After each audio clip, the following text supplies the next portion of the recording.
Hello friends, welcome to my channel. இன்றைக்கி நம்ம சேனலில் என்ன பார்க்கணும்னா, ஸ்வீட் சாப்பிட்ணுன்னு ஆசையாக இருக்கா? வாயில் வச்ச உடனே கரையிற மாதிரி ஒரு டேஸ்ட்டில் நம்ம கேசரி செய்யலாம். வாங்க அது எப்படி செய்யறதுன்னு பார்க்கலாம். அதுக்கு கடாயில் ஒரு 4 ஸ்பூன் அளவுக்கு நெய் சேர்த்துக்கோங்க.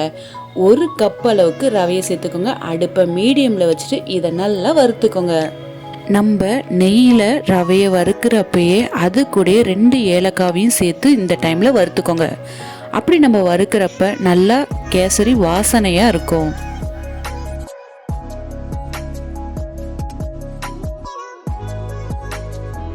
இப்போ ரவையை வறுத்ததுக்கு அப்புறமா இதை ஒரு தட்டில் நம்ம எடுத்து வச்சுக்கலாம். எடுத்து வச்சதுக்கு அப்புறமா 1 கப் ரவைக்கு 3 கப் அளவுக்கு தண்ணி சேருங்க.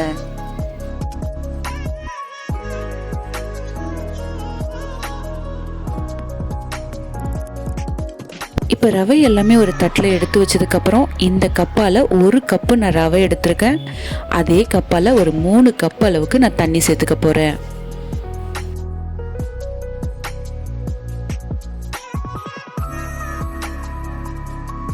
நம்ம எந்த ஸ்வீட் செஞ்சாலும் அதில் ஒரு சிட்டிக்கை உப்பு சேர்த்து செஞ்சிங்கன்னா அந்த ஸ்வீட் ரொம்பவே டேஸ்ட்டாக இருக்கும்.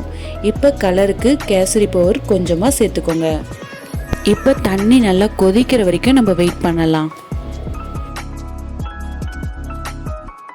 இப்போ பாருங்கள், தண்ணி நல்லா கொதிச்சதுக்கு அப்புறமா இப்போ நம்ம ரவையை கொஞ்சம் கொஞ்சமாக சேர்த்துட்டு நல்லா மிக்ஸ் பண்ணிட்டு வரலாம்.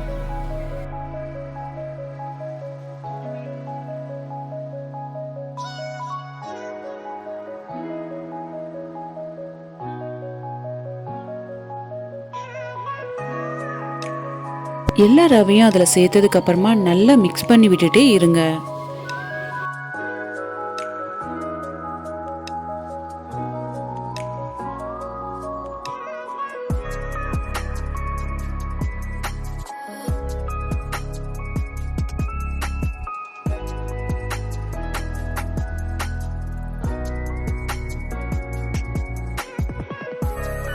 நல்லா நம்ம மிக்ஸ் பண்ணி விட்டுட்டே இருந்தோம். தண்ணி எல்லாமே ரவை இழுத்துக்குச்சு.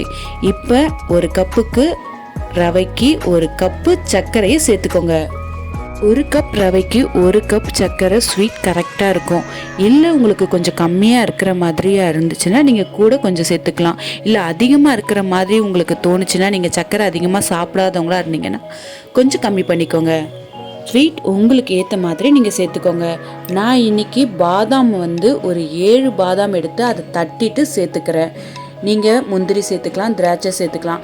நான் இன்னைக்கு முந்திரி திராட்சைக்கு பதிலாக வெறும் பாதாம் மட்டுமே சேர்த்து செஞ்சுருக்கேன். இந்த டைமில் ஒரு 2 ஸ்பூன் அளவுக்கு நெய் சேர்த்துக்கோங்க. நெய் சேர்த்துட்டு நல்லா கலந்து விட்டுக்கோங்க.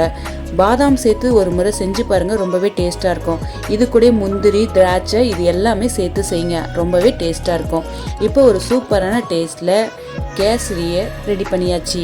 இதே மாதிரி நீங்களும் ட்ரை பண்ணி பாருங்கள்.